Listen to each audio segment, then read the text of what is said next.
तो आदाब, नमस्कार, गुड इवनिंग, सत श्री अकाल। एक बार फिर आप तमाम लोगों का स्वागत है क्राइम तक की कहानी के इस एपिसोड में। उम्मीद है पूरी फैमिली अच्छी होगी। ठंड बढ़ गई है दिल्ली में। आज सीधे कहानी पर आते हैं। अक्सर हम लोग जो फिल्में देखते हैं, हमारे फिल्मी सितारे होते हैं, हीरो हीरोइन होती है, तो फिल्म वही हिट होती है जिसकी कहानी हम लोगों को पसंद आती है। और वरना यही कहते हैं कि क्या बकवास कहानी थी। फिर चाहे एक्टिंग कितनी अच्छी हो, म्यूज़िक कितना अच्छा हो, एक्शन कितना अच्छा हो, फिल्म की जान जो है वो कहानी होती है, स्टोरी। तो अगर स्टोरी अच्छी है, कहानी अच्छी है, तो लोग फिल्म देखते हैं, पसंद करते हैं।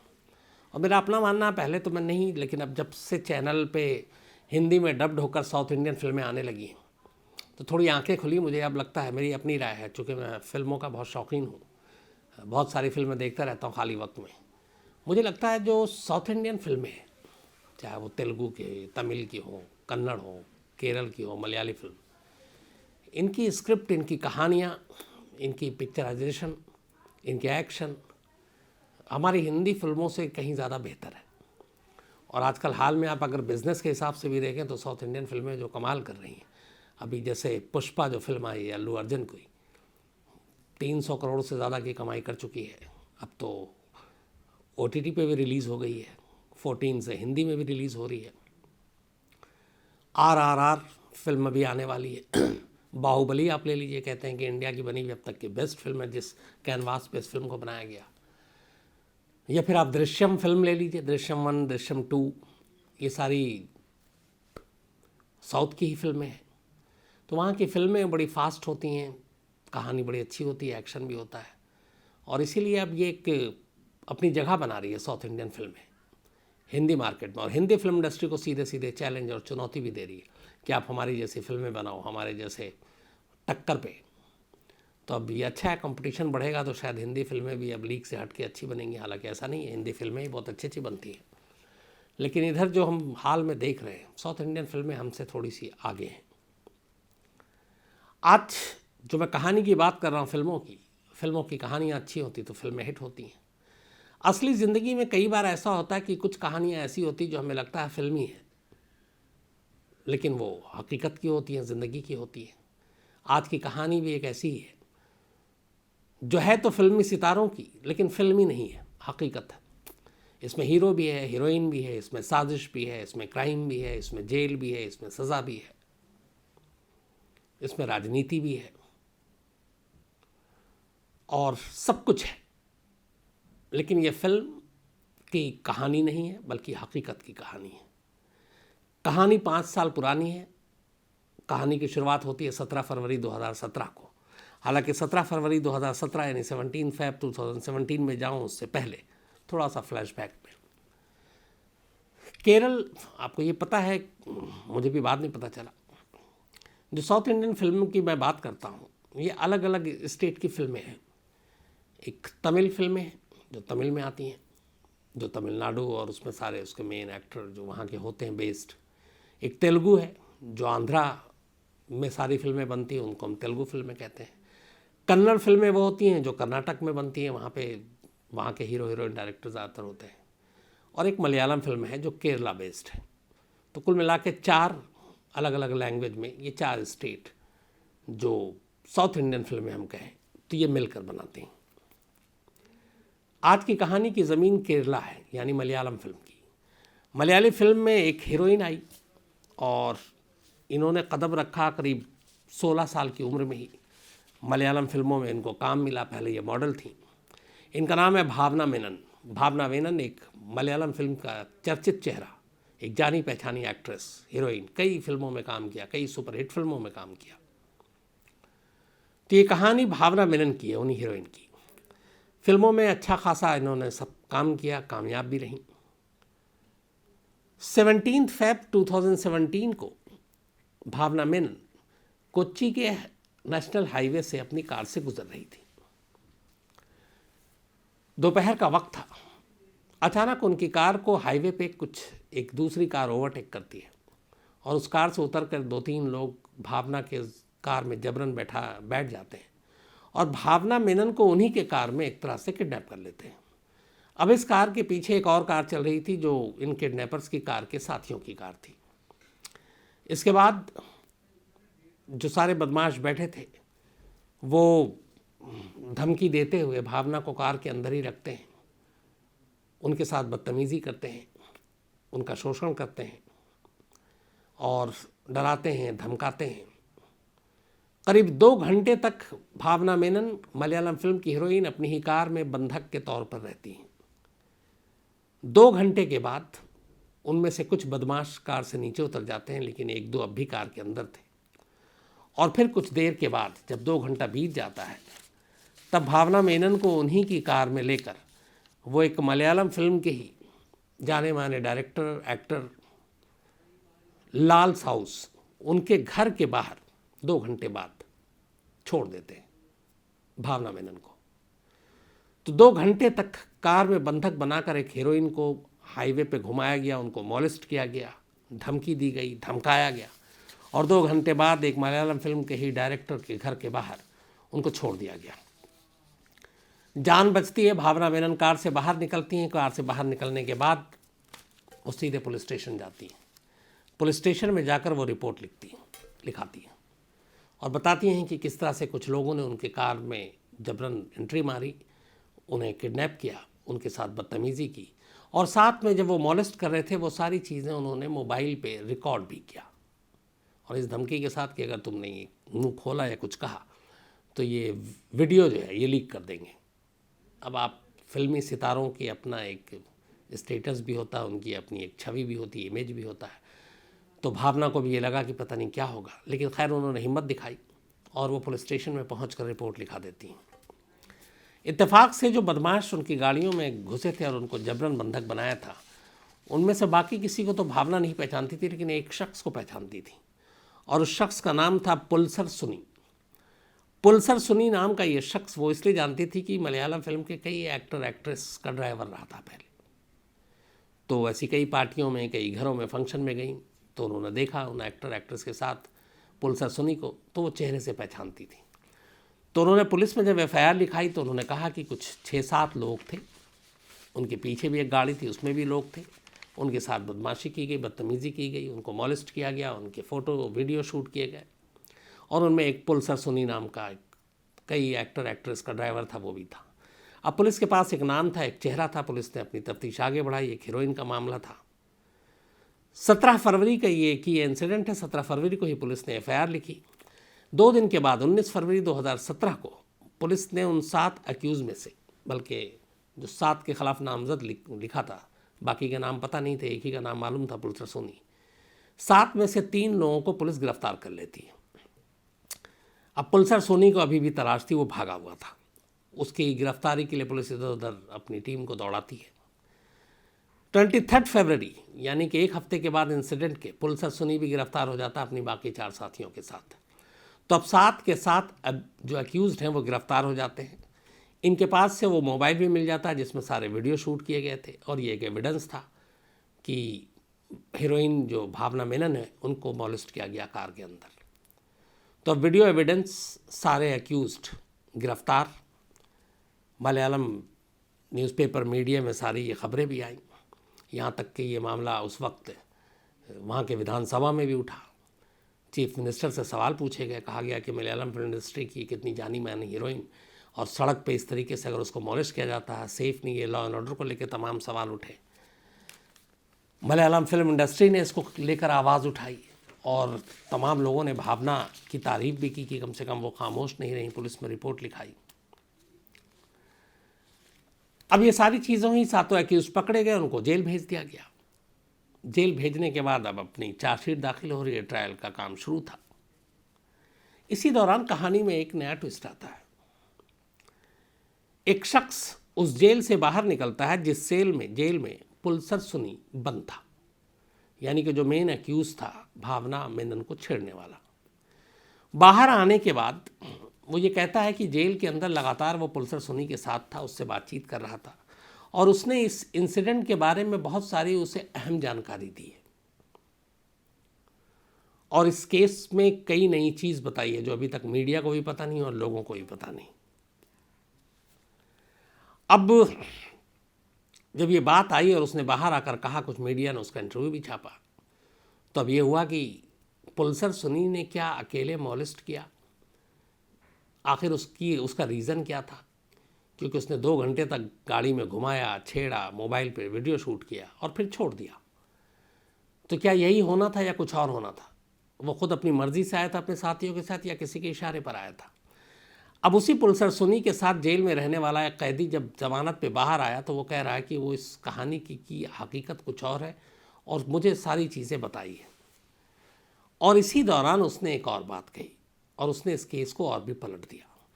उसने कहा कि पुलिसर सुनी ने उसे एक लेटर दिया है जेल से और उसने कहा ये लेटर बाहर जाने के बाद तुम दिलीप को दे देना। अब यहाँ से एक दूसरे कैरेक्टर की इस कहानी में एंट्री होती है। दिलीप मलयालम फिल्म का एक जाना माना चेहरा, मलयालम फिल्म के एक जाने माने हीरो, छोटे मोटे नहीं बड़े हीरो। तो अब एक हीरोइन के साथ मॉलेस्टेशन, 7 लोग गिरफ्तार, जेल से कैदी बाहर आता है और बताता है जो मेन एक्यूज्ड है उसने एक लेटर दिया है और ये लेटर दिलीप के नाम पे है, जो एक्टर है उनको देना है। इत्तेफाक की बात है कि जब ये बाहर आया और जेल से ये लेटर देने की बात कर रहा, उसी वक्त ये 24 जून 2017 की बात है, दिलीप एक न्यूज़ चैनल में बैठे हुए थे। इससे पहले ये खबर आ गई थी मीडिया में कि पुलिसर सोनी अकेले है या उसके पीछे कुछ और है। तब कहीं से छन के नाम आ रहा था दिलीप का, लेकिन अब दिलीप किसी और को कहकर भावना को यूं मॉलेस्ट क्यों करवाएगा, गाड़ी में उसको बंधक क्यों करवाएगा, ये सारे सवाल उठ रहे थे। इसी दौरान एक न्यूज़ चैनल पर दिलीप इंटरव्यू दे रहे थे और उन्होंने कहा कि मेरे पास एक गुमनाम फ़ोन आया और फ़ोन करने वाले ने कहा है कि इस मामले में, भावना मेनन के मॉलेस्टेशन के मामले में आपको फंसाया जा सकता है, अगर आप 1.5 करोड़ रुपए दे दें तो फिर आप बच जाएंगे। ये न्यूज़ चैनल पे उन्होंने बोला। और वरना ये कि इस केस में जो मास्टरमाइंड है उसके मास्टरमाइंड के तौर पर आपका नाम पुलिस को और सबूत भी दे देंगे। अब दिलीप खुद ये इंटरव्यू में बात कर रहे हैं। 26 जून 2017 को दिलीप ने ये इंटरव्यू दिया और उसी इंटरव्यू में एक बात और उन्होंने कही। उन्होंने कहा कि ये जो कुछ भी हुआ है भावना के साथ, ये भावना ने खुद प्लान किया है और पब्लिसिटी के लिए। और पल्सर सोनी जिसके ऊपर इल्ज़ाम लगाया है, जो जेल में बंद है, वो भावना उसको पहले से जानती थी और उसके साथ काफ़ी अच्छे रिश्ते थे उसके। तो जिस शख्स को जानती थी, जिससे अच्छे रिश्ते थे, वो भावना को ऐसे क्यों चोट पहुंचाएगा, क्यों मॉलेस्ट करेगा, क्यों किडनैप करेगा। तो ये सब भावना की अपनी प्लानिंग है, स्टंटबाजी है पब्लिसिटी के लिए। ये टीवी के इंटरव्यू में कहा। अब इत्तेफाक से इधर जिस कैदी ने लेटर लेने की बात की जो जेल में पुलिसर सोनी ने दी और कहा कि इसको जाकर दिलीप को देना है, वो लेटर लीक हो गया। उस लेटर का मजमून कुल मिला के ये था, पुलिसर सोनी ने लिखा था कि ये जो कुछ हुआ था 17 फरवरी 2017 को कोच्चि के नेशनल हाईवे पर, वो मैंने और मेरे साथियों ने अपनी मर्ज़ी से नहीं किया, बल्कि हमें मलयालम फिल्म के बड़े एक्टर हीरो दिलीप ने ऐसा करने के लिए कहा था और हमने दिलीप के कहने पर ही ये सब कुछ किया। उस लेटर में ये भी लिखा था कि जब मैं जेल में आ गया और पकड़ा गया तो दिलीप ने एक बार भी अपने वकील के ज़रिए भी भेजकर ये पता करने की कोशिश नहीं की कि मैं कैसा हूँ, ठीक हूँ कि नहीं हूँ। उस लेटर में ये भी था कि आप जिस शख्स के ज़रिए आपने हमसे ये काम करवाया, अगर उस किडनैपर का नाम आप बता दें जिसने हम लोगों को कांटेक्ट किया था फ़ोन पे, तो फिर आप भी बच जाएंगे। उसने ये भी कहा कि आपके बहुत सारे दुश्मन मेरे आसपास मुझे कांटेक्ट करने की कोशिश कर रहे हैं आपको फंसाने की, और भावना के दोस्त भी, तो आप फंस जाएंगे।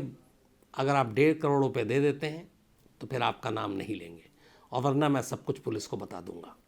अब जब ये लेटर मीडिया में लीक हुआ तो अब यहाँ पे कहानी पलट गई। कहानी ये कि एक हीरोइन जिसका किडनैप होता है 2 घंटे के लिए, जिसका साथ मॉलेस्टेशन होता है, और पता चलता है कि जो क्रिमिनल है जिन्होंने ये सब किया, जो जेल में है, ये सब कुछ एक बड़े हीरो के इशारे पे किया और वो है दिलीप। अब सवाल ये था कि आखिर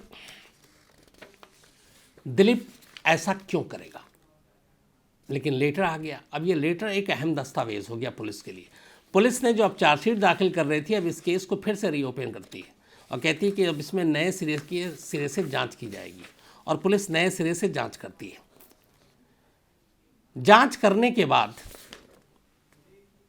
पुलिस जो है 28 जून 26 जून को ये लेटर लीक हुआ। 26 जून को दिलीप ने इंटरव्यू दिया और कहा कि ये भावना ने अपनी स्टंट के लिए क्या, पब्लिसिटी के लिए किया है। उसके 2 दिन बाद 28 जून को पुलिस, केरल पुलिस दिलीप से पूछताछ करती है करीब 12-13 घंटे तक। और पूछताछ करने के बाद वो सारे फिर जो भी वो जवाब देता है उसको टटोलती है, खंगालती है।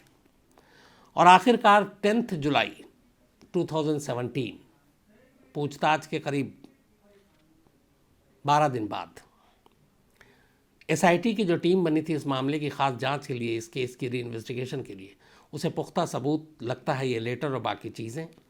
और 10 जुलाई 2017 को एसआईटी की टीम दिलीप को अरेस्ट कर लेती है। मलयालम फिल्म के एक बड़े एक्टर की गिरफ्तारी होती है। हर अखबार में फ्रंट पेज पे ये खबर छपती है, मलयालम न्यूज़ चैनल पर, बल्कि साउथ इंडियन बाकी, चाहे वो तमिल हो, कन्नड़ हो, तेलुगु हो, वहाँ पे भी ये बड़ी खबर बन जाती है कि एक हीरोइन की किडनैपिंग और मोलेस्टेशन के इल्ज़ाम में एक हीरो अरेस्ट हो गया। दिलीप को एसआईटी की टीम गिरफ्तार कर लेती है। इसके बाद दिलीप को जेल भेज दिया जाता है। दिलीप 85 दिनों तक जेल में रहता है, 85 डेज तक। इस दौरान में वो कई बार बेल के लिए कोशिश करता है लेकिन बेल मिलती नहीं। 85 दिनों के बाद आखिरकार उसे ज़मानत मिलती है, वो ज़मानत पर बाहर आ जाता है। अब सवाल ये था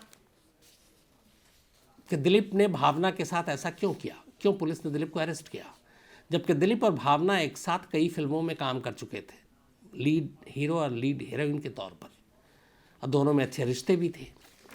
फिर ऐसी क्या दुश्मनी हुई कि दिलीप अपनी हीरोइन को किडनैप करवाता है और उसको मोलेस्ट करवाता है, उसके वीडियो बनवाता है। तो उसकी कहानी जो जड़ में थी वो फिर कहानी भी सामने आई। दिलीप की पहली शादी जो हुई थी वो थी मंजू वैरियर, और मंजू वैरियर जो थी, जो दिलीप की पत्नी थी, वो भावना मेनन की दोस्त हुआ करती थी। दोनों अच्छी सहेली थी। इसी दौरान में, अब चूंकि भावना और दिलीप एक साथ कई फिल्मों में हीरो हीरोइन भी कर रहे हैं, सेट पे एक साथ है, तो एक ऐसी फिल्म में एक और एक्ट्रेस थी, काव्या माधवन। भावना ने देखा कि दिलीप जो है काव्या माधवन के ज़्यादा करीब आ रहा है। उसे लगा कि वो उसकी दोस्त जो मंजू वैरियर उसको धोखा दे रहा है, और एक नई हीरोइन है, उनके साथ ये इसके रिश्ते आगे बढ़ते जा रहे हैं। ये बात उसने दिलीप की वाइफ को बता दी। दिलीप की वाइफ को जब ये पता चला तो वो इस बात को लेकर दिलीप से झगड़ा किया। झगड़ा इतना हुआ कि मियाँ बीवी के रिश्ते में खटास आ गई, दोनों अलग हो गए, और फिर दोनों ने एक दूसरे को डिवोर्स दे दिया। 2016 में भावना ने जो शिकायत की थी काव्या माधवन जो है वो करीब आ रही है एक दूसरी हीरोइन, वो बात सही साबित हुई। डिवोर्स देने के बाद दिलीप ने 2016 में काव्या माधवन से शादी कर ली। अब दिलीप के दिल में ये बात हमेशा रही कि उसकी बीवी से जो झगड़ा हुआ, शायद जो तलाक की वजह बनी, वो भावना मेनन बनी, क्योंकि भावना मेनन ने उसकी बीवी से शिकायत की, चुगली खाई और उसे और काव्या के रिश्ते के बारे में बता दिया। ये बात उस हीरो को बहुत नागवार गुजरी। ये बात उसने अपने दिल में रख ली। फिर मौके का इंतज़ार करने लगा कि कैसे बदला लिया जाए, और कहते हैं कि इसी चीज़ ने उसे अंदर ही अंदर इतना गुस्सा दिला रखा था कि वो बदला लेना चाहता था। और आखिरकार पल्सर सोनी और बाकी लोगों के ज़रिए उसने ये प्लान किया और उसने कहा कि उसको सबक सिखाओ। और इसी सबक सिखाने के लिए 17 फरवरी 2017 को भावना को किडनैप किया गया, उसको मॉलेस्ट किया गया, उसके वीडियो बनाए गए ताकि वो शर्मसार हो, और फिर उसे छोड़ दिया गया। तो ये मोटिव केरल पुलिस के सामने आई, और इसी मोटिव के आने के बाद केरल पुलिस ने दिलीप को गिरफ्तार कर लिया। दिलीप गिरफ्तार हो गया। इसके बाद 85 दिन तक जेल में रहा। जेल में रहने के बाद फिर उसको ज़मानत मिली। इधर मलयालम फिल्म इंडस्ट्री ने भी बाइकआउट किया। उसके बाद ये केस चलता रहा। केस की ट्रायल भी शुरू हो गई। फिर अचानक बीच में अभी 19 और 20 में दिलीप ने लोअर कोर्ट में वहाँ अपील की कि जो वीडियो है, एविडेंस उसके कार में मोलेस्टेशन का भावना के साथ, वो उसे दिया जाए, उसकी एक कॉपी, ताकि वो अपने केस को लड़ने के लिए इसको यूज़ कर सके और ये देख सके कि इस वीडियो में जो भी हुआ है भावना के साथ वो उसकी मर्ज़ी से हुआ है या फिर कुछ और चीज़ है। लोअर कोर्ट ने ये वीडियो एविडेंस देने से मना कर दिया। दिलीप इसके बाद हाई कोर्ट पहुंचा, हाई कोर्ट ने ही मना कर दिया। उसका सुप्रीम कोर्ट पहुंचा, सुप्रीम कोर्ट ने भी कहा नहीं, ये एविडेंस आपको हम नहीं दे सकते क्योंकि आप इस केस में एक अक्यूज्ड हैं। इसके बाद बात आई गई, हो गई केस कोर्ट में। अभी 4 दिन पहले इस केस में एक नया टर्निंग पॉइंट आता है। फिर से कहानी एकदम फिल्मी है पूरी। इसलिए हुआ ये कि 4 दिन पहले एक नया खुलासा इस चीज़ में होता है, एक ऑडियो की शक्ल में। और उस ऑडियो की शक्ल में ये होता है कि एक डायरेक्टर है, वो डायरेक्टर एक ऑडियो जारी करते हैं और ये ऑडियो इस वक्त वहाँ काफ़ी सुर्खियों में है। इन डायरेक्टर का नाम है बालचंद्र कुमार। बालचंद्र कुमार ने ये ऑडियो जारी किया और पुलिस ने स्टेटमेंट भी दे दिया। इस ऑडियो में दिलीप की आवाज़ है और दिलीप बात कर रहे हैं कुछ लोगों से। और क्या बात कर रहे हैं? बातचीत ये हो रही है कि इस पूरे केस में 85 दिन वो जेल में रहा, पुलिस ने पूछताछ की, पुलिस ने गिरफ्तार किया। तो ऐसे 5 पुलिस वाले थे जो इस केस के करीब से जुड़े हुए थे दिलीप के साथ। दिलीप ने कहा इस ऑडियो में कि इन 5 पुलिस वालों को ठिकाने लगा दिया जाए। वो इन 5 पुलिस वालों के कत्ल की बात कर रहा है। यह मामला अपने आप में बेहद संगीन है। केस से जुड़े पुलिस वालों का कत्ल करवाने की बात ऑडियो पे, और ऑडियो वायरल। जैसे ही ऑडियो सामने आया, इसके बाद वहाँ की क्राइम ब्रांच ने इस ऑडियो का संज्ञान लिया और इसके ऊपर फिर से एक मुकदमा दर्ज किया। और इस बार जो मुकदमा दर्ज है वो है पुलिस अफसरों के कत्ल की साजिश रचने का। और ये साजिश रचने का जो आरोपी बनाया गया है जिसे, वो वही हीरो अपना दिलीप है। तो अब एक नया केस ये दर्ज हो गया है। इसको लेके क्राइम ब्रांच अब दिलीप की गिरफ्तारी की मांग कर रही है कोर्ट से। कोर्ट का फैसला भी आना है। दिलीप चूंकि अभी जमानत पर बाहर है, तो अगर एक तरफ हीरोइन के साथ मॉलेस्टेशन, किडनैपिंग, साजिश रचना, ऑलरेडी उस सारे इल्ज़ाम सर पे हैं, अब अगर पुलिस वालों के कत्ल की बात एक हीरो कर रहा है, बदले में, गुस्से में 5 पुलिस वालों को मारना है, अगर ये साबित हो गया तो मामला और भी संगीन हो जाएगा। क्योंकि पुलिस वालों के कत्ल की साजिश रचने के जुर्म में जो धाराएं लगेंगी वो और भी संगीन हो जाएंगी। तो ये कहानी अभी ख़त्म नहीं हुई है। इस कहानी में अभी कई मोड़ जो है वो आने वाले वक्त में आ सकते हैं सामने। और केरल में ये कहानी इस वक्त सबसे ज़्यादा चर्चित है। एक हीरो, एक हीरोइन, हीरो के बदले की कहानी, उसकी साजिश की कहानी, उसके गुस्से की कहानी, 85 दिन तक जेल में रहने की कहानी। इस कहानी में जो भी अपडेट होगा मैं आगे आपको ज़रूर दूंगा। अब आज का सिलसिला, रूहानी, आज इनका जन्मदिन है। हैप्पी बर्थडे रूहानी। और ये जितेंद्र कुमार जी की बिटिया है, उन्होंने भेजा है। इसी तरह अनामिका का भी आज जन्मदिन है, तो हैप्पी बर्थडे अनामिका। और कौशल कुमार जी की बिटिया हैं, उन्होंने भेजा है। ख्वाहिश खान भाटी, आज इनका भी जन्मदिन है। और ये भतीजी हैं फरजाना खान की। उन्होंने कहा कि कह दीजिएगा कि बुआ आपको बहुत प्यार करती हैं। तो बुआ आपको प्यार करती हैं Khwahish, and happy birthday to you. इसके अलावा मधुमिता, इनका भी जन्मदिन, लेकिन हालांकि 12 जनवरी को था, तो बिलेटेड हैप्पी बर्थडे मधुमिता जी। और अरविंद रॉय जी ने भेजा, इनकी पत्नी है। विनय शर्मा, इनका भी आज जन्मदिन है, तो हैप्पी बर्थडे विनय शर्मा। ये ग्राफिक इंजीनियर हैं CNN न्यूज़ में। और दिगंबर बिस्ट जी ने भेजा है, इनके दोस्त हैं। समद, इनका भी आज जन्मदिन है, हैप्पी बर्थडे समद। और पूरनपुर से हैं ये। और फुरकान खान ने भेजा है। शालिनी भरारा, इनका भी आज जन्मदिन है, तो हैप्पी बर्थडे शालिनी भरारा जी। और अंकित भरारा जी ने भेजा है, ये उनकी पत्नी है, जयपुर से हैं। कभी आऊँगा तो ज़रूर मिलूँगा आपसे अंकित साहब, थैंक यू। अनूप बर्मन का भी आज जन्मदिन है, हैप्पी बर्थडे अनूप बर्मन, असम से हैं ये। इसके अलावा बरखा वर्मा का भी आज जन्मदिन है, तो बरखा वर्मा हैप्पी बर्थडे, कपिल ने भेजा है। और हमारे एक भारतीय सेना के जाबाज सिपाही अफसर, जो कह लीजिए, क्राइम तक फैमिली मेंबर, राकेश नागियाल। राकेश नागियाल जी की आज एनिवर्सरी है, मैरिज एनिवर्सरी। इस वक्त वो लेह लद्दाख में ड्यूटी पर हैं। इन्होंने एक मेल लिखा, उन्होंने कहा कि इस वक्त दो ही मेरी पसंद की चीज़ें हैं, एक लेह लद्दाख की ये ठंड और दूसरी आपकी कहानी। थैंक यू वेरी मच दिल से। और आप जिस कठिन परिस्थिति में जहाँ पर आप काम करते हैं, वाकई दिल से सैल्यूट है आप जैसे लोगों को। आप लोगों की वजह से हम लोग चैन की नींद सोते हैं, लेकिन जो ड्यूटी होती है आपको, मैंने कई बार मुझे मौका मिला देखने का करीब से, तो मैं फील भी कर सकता हूँ और समझ भी सकता हूँ कि कितनी चुनौती भरी ज़िंदगी होती है आप लोगों की। राकेश नागियाल जी, इत्तेफाक से आप ड्यूटी पे हैं, देखिए मजबूरी है, एनिवर्सरी है, पत्नी भी दूर है, और इत्तेफाक से इनके बेटे आर्नब का भी जन्मदिन है। तो हैप्पी बर्थडे आर्नब। आपको अपने पिता पे गर्व होना चाहिए जैसे हम सभी को है। और राकेश नागियाल जी ने कहा था एनिवर्सरी है, लेकिन शायद या तो ठंड ज़्यादा थी या स्याही सूख गई, नहीं वैसे मेल किया उसमें इंक की तो ज़रूरत होती नहीं, ये भूल गए, पर पत्नी का ही नाम नहीं लिखा। तो ये गलती आपकी है राकेश नागियाल जी, मेरी तरफ से नहीं है, लेकिन फिर भी आपको और आपकी पत्नी को पूरी क्राइम तक टीम की तरफ से हैप्पी मैरिज एनिवर्सरी, और अर्नब को हैप्पी बर्थडे। इसके अलावा सचिन लाखे जी हैं, ये नाराज़ हैं, इन्होंने मेल लिखा है।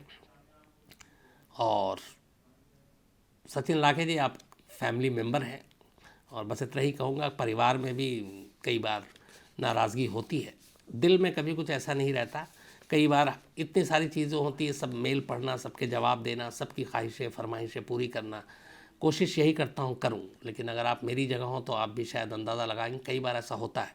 तो ये अनजाने में हो जाता है कि कई बार मेल छूट जाते हैं, रिप्लाई नहीं कर पाता, नाम नहीं ले पाता, जानबूझकर और दिल से कभी ना ऐसा हुआ है और ना कभी होगा, ये मैं आपको यकीन दिलाता हूँ। तो नाराज़गी आप बिल्कुल अपनी दूर कर लीजिए। आप हमारे अगर बोला है तो वाकई फैमिली मेम्बर हैं आप। तो थैंक यू सचिन लाखे साहब आपके इस मेल के लिए, और सॉरी भी अगर इतने टाइम से आपको रिप्लाई नहीं किया तो। इसके अलावा कुलविंदर ग्रेवाल जी हैं, और इनका कहना है वो कहानी पे रेड शू मर्डर केस कि 80 साल का जो कज़िन है शायद वही कातिल है। हम सभी अपने अपने सोच सकते हैं, लेकिन अब हकीकत ये है कि ये केस अनसॉल्व्ड है। अपूर्वा श्रीवास्तव जी हैं, इन्होंने कहा कब मेरी बारी आएगी, कब मेरी कहानी सुनाएंगी, जल्दी आएगी अपूर्वा जी, आपसे भी वादा है। प्रियंका कालरा जी हैं, हैप्पी लोहरी। एक तो हाँ, पूरी क्राइम तक फैमिली को हैप्पी लोहरी मैं भूल गया शुरू में ही, तो आप तमाम लोगों को हैप्पी लोहरी की बहुत बहुत बधाई। और मकर संक्रांति भी है, तो कल है वो, उसकी बधाई कल एडवांस में अभी से। इसके अलावा आदर्श सिंह है लखनऊ से, प्रभ रॉबिन सिंह हैं न्यूयॉर्क से, और थैंक यू वेरी मच प्रभ जी जो आपने लिखा है।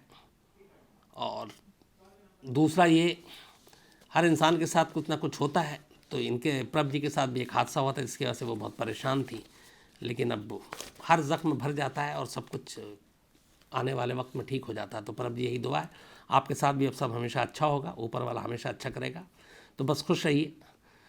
और न्यूयॉर्क से हैं, कभी आऊँगा तो मैं ज़रूर आपसे मिलूँगा। मोहम्मद शराफत अली हैं।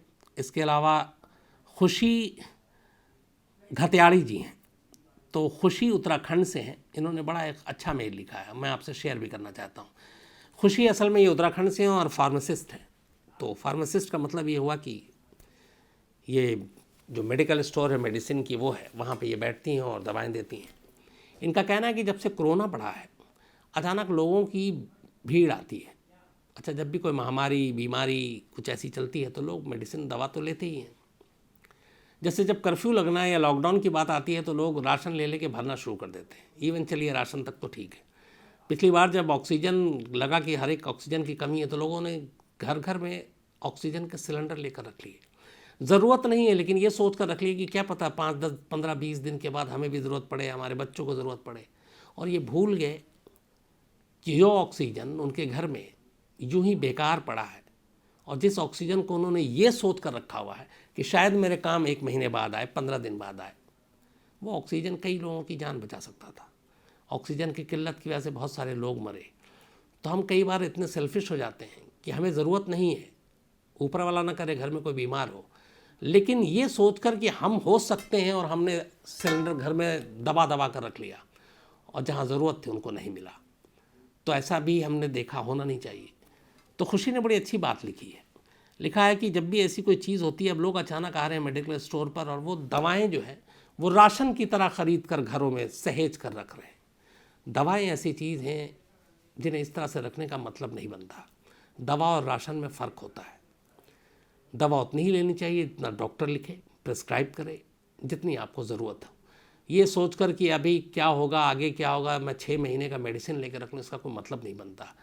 तो उन्होंने भी इन्होंने जो लिखा, मुझे लगा क्राइम तक फैमिली के ज़रिए अपील करनी चाहिए कि दवा और राशन में हमें फ़र्क समझना चाहिए।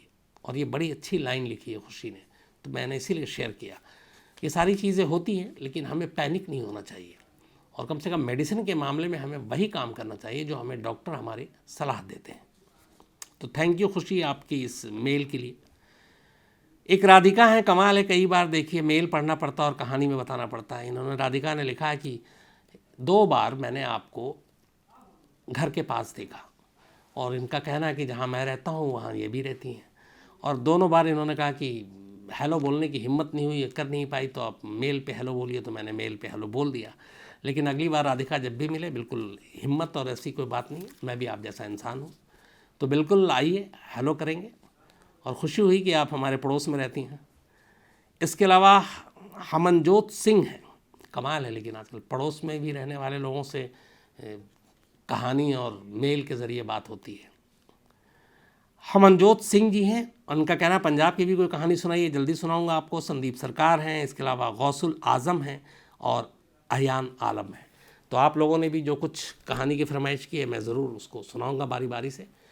कई बार मेल का रिप्लाई करने में लेट हो जाता है, कई बार नाम लेने में लेट हो जाता है, कई बार कहानी सुनाने में, आपकी फरमाइश पूरी करने में भी देरी हो जाती है।